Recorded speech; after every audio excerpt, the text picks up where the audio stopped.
a lot of cards in for this resolution, and I'm not able to take a number of them, for which I'm very sorry. And I wonder if I can ask speakers as we go on to endeavour to keep to time and watch the wee flashing lights, just so we can get as many people in as possible. And if we can now have to move the amendment to resolution number 27, Victoria Hanlon of West Fife and Coastal Villages branch. And Victoria is another first-time speaker. Welcome, Victoria. Thank you. Hello, everyone. This is exciting. So, first of all, I'd really like to say thank you to the London branch for raising this. Much like my husband said earlier, when I read this, I had this moment of, oh God, I wish I had written that. And I also had a moment of, first of all, this is really brave, it's really radical, it's really bold. But on the other side of that, I thought, why have we not been talking about this before? This is not a new thing. This is not something that has suddenly started affecting people. This is a problem that we really, really need to address.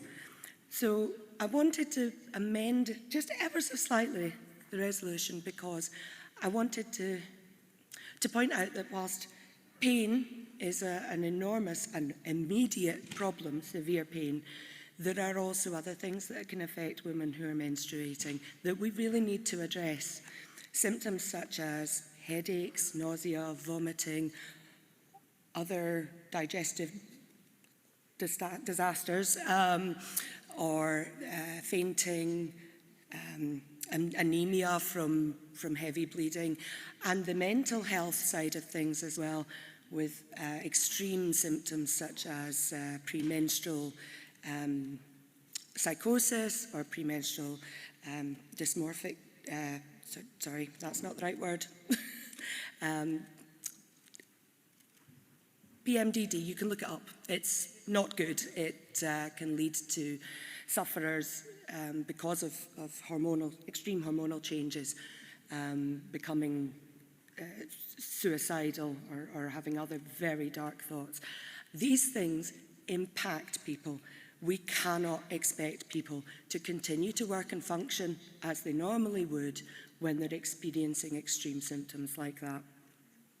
And I think it's really, really important that we start to address these things, not in shy whispers or in women's problems, but that we start to talk about these sorts of extreme symptoms as healthcare issues.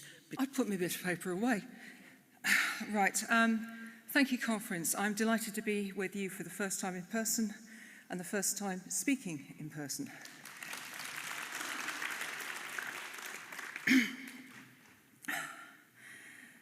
Shouldn't have run. Trying to keep this brief. Just to emphasise the point that Victoria is making, in that the resolution, as currently drawn, is too narrow.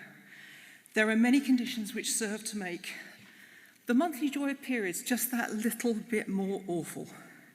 There are two conditions mentioned, but I'd like to just give the example of a third, very common extra burden that arrives every 28 days. And I speak from the heart as someone who suffered from hormonal migraines. Imagine, and this particularly directs at you, gentlemen, every 4 weeks you get the hangover from hell. You cannot eat, you cannot drink anything, not even water stays down. You just have to go and lie in a darkened room because the merest light is agony. No medication to be taken because medical science hadn't got that far. And in addition to the hangover and the light sensitivity, and I don't have your delicacy, Victoria, you have diarrhea. This goes on for at least 3 days, every month, for 30 years. It is a tad disruptive to life, and my God, I was so happy when the menopause arrived. Now, paid leave doesn't necessarily fix the problem, but we are having a conversation about how completely crap periods can be, and that these types of pain do happen to so many, many women. and we're going to help people understand. There are times when we're not at our sparkly best, but we're not asking just for a duvet day because of a little bit of blood and a few cramps. So we need to talk about this. We need to talk to our daughters. I talk to mine. We talk to our granddaughters. We need to talk to our sons and to our husbands and to tell them we need this leave.